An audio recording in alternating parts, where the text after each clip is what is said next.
थरपारकर सां तालुक़ रखंदड़ नौजवान इम्तियाज़ नूर कुंभर तालीमी सफ़ीर तौर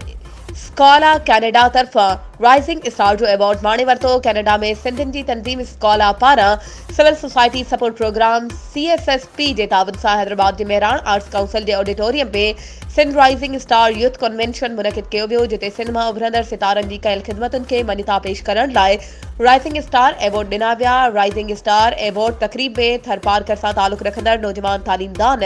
समाजी अगवान ऐं रोल मॉडल नौजवान इम्तियाज़ नूर कुंभर के पंहिंजे इलाइक़े जे नौजवाननि खे प्रोमोट करण थरपारकर जहिड़े पुठिते पयल इलाइक़े जे नौजवाननि लाइ उत्साह जो सबबु बणजण सां गॾोगॾु थरपारकर में समाजी ऐं तालीमी ख़िदमतुनि ऐं वज़मनिता तौर तालीमी सफ़ीर जो एवॉर्ड ॾिनो वियो। इम्तियाज़ नूर कुंभर थरपारकर जे पुठिते पयल इलाइक़नि जे ॻोठ अरनरो सां तालुक़ रखंदड़ उहो नौजवान आहे जे तालीमी हवाले सां